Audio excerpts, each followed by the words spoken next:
Welcome to the story behind the story. I'm your host, Brian Smith. And today I want to talk about a man who's been called the greatest baseball player who ever lived. And also, depending on who you ask, history's greatest monster. A murderer, a racist, a sociopath in baseball cleats. Except most of that is not true. Today I'm going to do something that doesn't happen nearly enough in sports media. I'm going to follow the evidence. I'm going to separate fact from the legend, biography from revenge fantasy, and ask the only question that matters when a man's entire legacy has been built on the words of one deeply questionable source. Who had the most to gain from destroying Ty Cobb's reputation? Because here's what I know. Growing up in Ohio in the 1970s, a kid absolutely soaked in baseball. I read the books, I watched the documentaries, and every single one of them told me the same story. Ty Cobb was the greatest hitter the game has ever seen, and also a vicious, racist, knife-wielding lunatic who sharpened his spikes before every game to carve up opposing infielders. Here's what I didn't know then and what most people still don't know today. A very large percentage of that story was invented by one man who waited for Ty Cobb to die before publishing it. Let that sink in for a second. Before we get to the villain of our story, and trust me, there is a villain, let's establish just what kind of player Tyrus Raymond Cobb actually was. Because if you don't understand the magnitude of this man's talent, you can't understand why someone would work so hard to tear it down. Ty Cobb played 24 seasons in Major League Baseball. He debuted in 1905 for the Detroit Tigers at the age of 18, and he didn't quit until 1928. In between, he did things that have never been done before or since. He won 12 batting titles. 12. Nobody else is close. He batted over 400 three times. In 1911, 1912, and 1922. Think about that. The man was 35 years old in 1922, and he still hit .401. Tony Gwynn, the man who arguably has the most beautiful swing in the modern era, never hit .400 once. Ty Cobb's career batting average was .366. For most of baseball history, that was the highest ever recorded in the major leagues. Only in 2024, when MLB officially incorporated Negro League statistics, did Josh Gibson's remarkable .372 surpass it. And Cobb's great-grandson, to his enormous credit, called that change exciting, not a slight, but a rightful correction to history. Cobb held records when he retired for hits, 4,189, runs scored, 2,245, and stolen bases, 897. His stolen base record stood for 49 years. He stole home more than 50 times in his career, a record that still stands. On 4 separate occasions, he stole second, third, and home in the same inning. He was the first player ever inducted into the Baseball Hall of Fame. He received 222 out of 226 ballots cast. That wasn't a courtesy vote. That was a declaration from the men who watched him play. In 1999, the Sporting News ranked him third among baseball's all-time greatest players. In the eyes of many historians and serious analysts, And yet, somewhere along the way, Ty Cobb became a punchline, a cautionary tale, a name synonymous with cruelty. How does that happen? In 1960, a sports writer named Al Stump was hired to ghostwrite Ty Cobb's autobiography.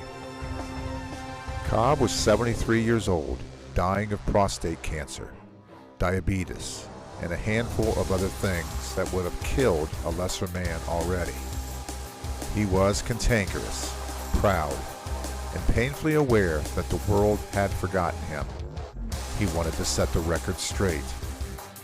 The book they produced together, My Life in Baseball, The True Record, came out in 1961, a few months after Cobb died. It was a fair portrait. Cobb had insisted on editorial control, and the book reflected that. But Stump had other plans.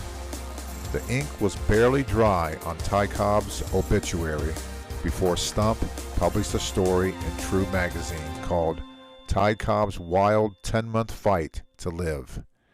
And this is where the biography ends and the fiction begins.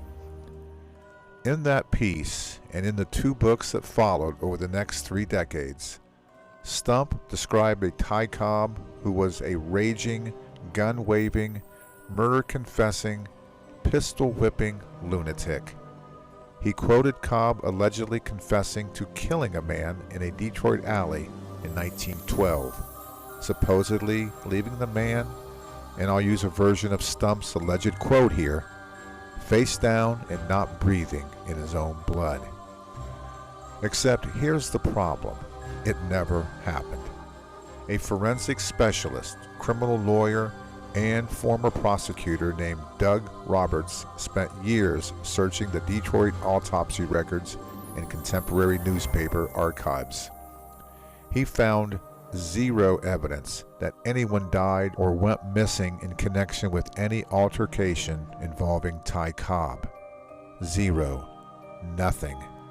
The murder confession that became gospel in baseball was, according to all available evidence, totally made up. And it wasn't the only thing Stump made up.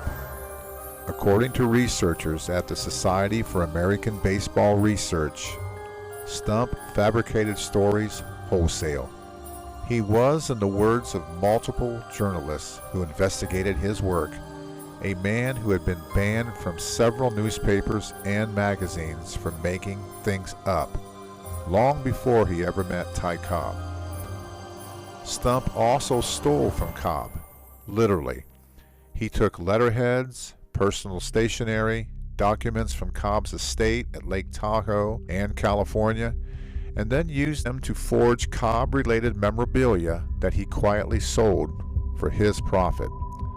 Museums in several states have since removed Stump-forged pieces from their displays. The FBI opened an investigation. To top it all off, the doctors, nurses, and medical professionals who actually cared for Cobb in his final months, people who were there, who saw the man every day, came forward later to say the Cobb described by Stump simply wasn't the Cobb they knew. Ted Williams, one of the few people whose hitting credentials gave him standing to discuss Ty Cobb at all, had a 2-word response to Stump's portrayal of a friendship-ending argument between them. Quote unquote, he's full of it. So why did anyone believe Al Stump?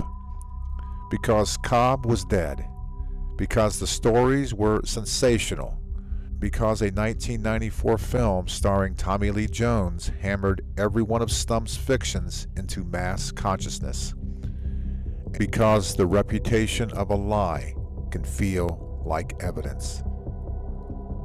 Al Stump wasn't the only architect of the false Cobb. In 1984, Ohio University history professor Charles Alexander published his own biography. By this point, the word racist had become part of the cultural vocabulary in ways it wasn't during Cobb's lifetime, and Alexander was eager to apply it. He described 3 incidents of Cobb attacking black men. a night watchman, a bellhop, a butcher.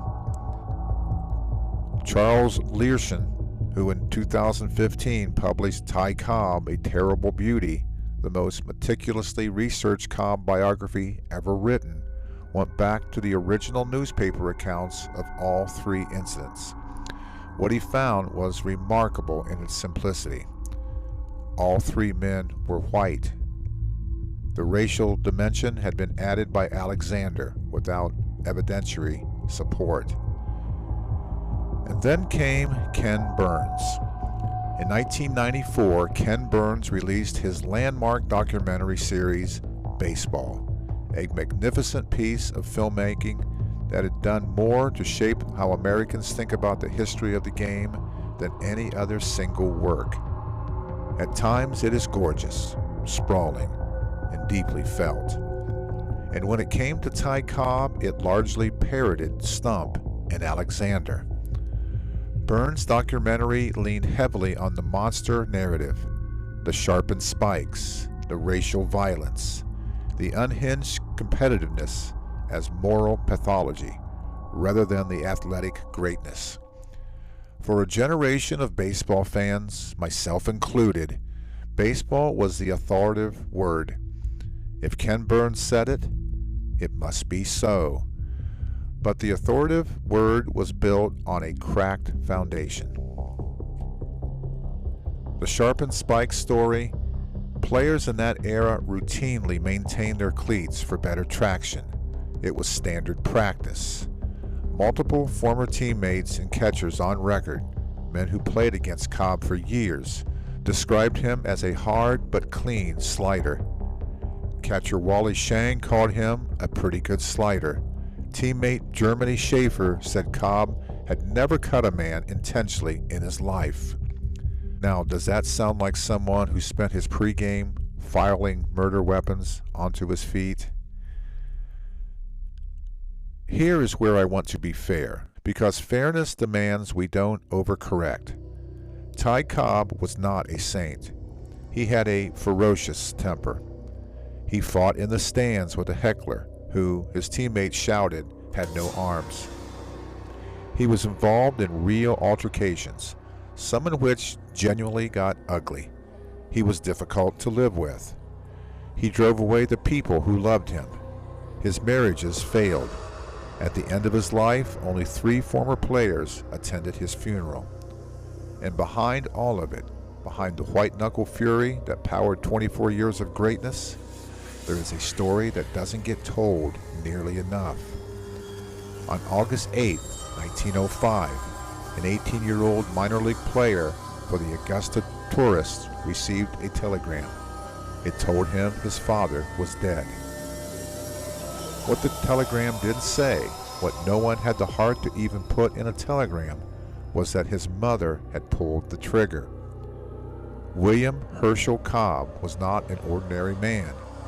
He was an educator, a state senator, a scholar who had been mentioned as a potential candidate for the governor of Georgia. He had pushed his son hard. He wanted him to become a doctor or a lawyer, not a ball player. His son Ty had defied him to chase baseball. The relationship between them was complicated and unresolved, and full of the particular tension of a brilliant son trying to earn a brilliant father's approval. On that night, William Cobb suspected his young wife of infidelity. He told her he was leaving town, then crept back and climbed under the porch roof outside their bedroom window. Amanda Cobb, seeing a silhouette in the window, fired a gun twice. William Herschel Cobb died at 1:30 in the morning. Amanda was charged, then acquitted, claiming she mistook him for an intruder. 3 weeks later, Ty Cobb played his first game in a Detroit Tigers uniform. He never discussed his father's death in public, but late in his life he told his ghostwriter, "He never got to see me play, not one game, not one inning. But I knew he was watching me, and I never let him down." Was Ty Cobb's ferocity on the field the need to justify the choice that kept him away from home? By the fact that his father never got to see what his son became? That's not psychology, that's just being human. And it is, in my view, the real story of Ty Cobb. Not the monster mythology, the boy who lost his father before his career began, who spent 24 years playing like a man possessed. This is the part that always gets muddled, so let me be careful and specific. Was Ty Cobb a man of his time, born in rural Georgia in 1886, capable of behavior that would rightly be condemned today? Yes, there are documented incidents, some disputed, of altercations with black individuals that reflected the ugly racial assumptions of the era he grew up in. But here is what is also documented and almost never mentioned. Cobb's great-grandfather preached against slavery. His father, the man he idolized, the man whose opinion shaped everything, was a public advocate for the education of black Americans. And in 1952, when many white Southerners were still fighting integration tooth and nail, Ty Cobb went on record with this statement: "The Negro should be accepted wholeheartedly and not grudgingly. I see no reason in the world why we shouldn't compete with colored athletes as long as they conduct themselves with politeness and gentility. Let me also say that no white man has the right to be less of a gentleman than a colored man." That is not the statement of the unreconstructed racist that history has handed us. That is the statement of a man who had thought about it and landed on the right side. Did Cobb ever meet Jackie Robinson? The historical record doesn't give us a definitive, documented meeting, but Cobb's public endorsement of integration came just 5 years after Robinson broke the color barrier. These were not hollow words from a man who didn't care. These were words that, in 1952 Georgia, carried real social costs to say. Cobb's era was full of giants. He battled Honus Wagner, the great Pirate shortstop, considered the best National League player of the age. He went to 3 World Series and lost all 3. He feuded endlessly with the New York press, feuded with managers, feuded with his own teammates, and feuded most memorably with Babe Ruth. The Ruth-Cobb rivalry was a clash of eras as much as personalities. Cobb represented the dead ball game, strategy, speed, placement, intelligence. Ruth represented the new game, the crushing home run that made everyone else obsolete. Ty Cobb hated that. He thought Ruth's game was primitive. He famously told reporters that if he wanted to, he could hit home runs too. Then in 1925, he went out and hit 5 home runs in 2 days, as if to prove the point. He invested wisely, early shares in Coca-Cola and General Motors. It turned a ballplayer's salary into a fortune.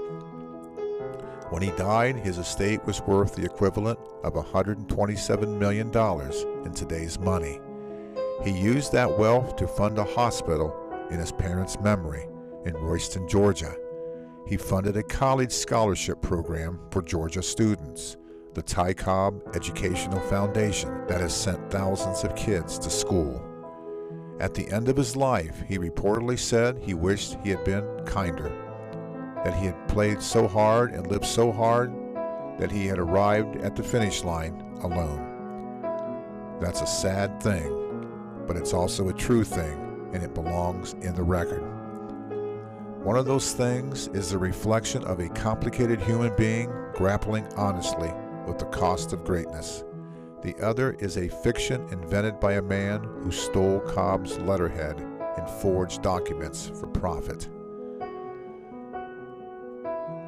A few years ago, I made a statement on social media that many of the terrible things written about Ty Cobb were not true. And here's what happened next. His granddaughter, Cindy Cobb, reached out to me.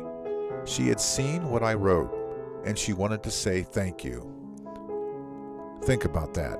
A granddaughter spending decades watching the world define her grandfather as a monster, grateful when someone simply said, "Wait, let's look at the evidence." That's what this podcast is about today. Not a whitewashing, not pretending that complicated people are simple, but insisting, demanding that when we tell the story of a life, we tell the true story. That we don't let a man's legacy be handed over to someone with a typewriter and a financial motive and the convenient protection of a subject who can no longer defend himself. Ty Cobb was not a saint. He was fierce and difficult and capable of real ugliness. But he was also the greatest offensive player in the history of baseball, a man shaped by extraordinary loss. A philanthropist who funded hospitals and scholarships, and a person who, when the moment came, stood on the right side of history on race. He was a human being, a full, flawed, extraordinary, complicated human being. And he deserves much better than Al Stump. And that's the story behind the story for today, the real story. The one behind the one you were told. I hope you found it as fascinating as I did. I'm Brian Smith, and we are history.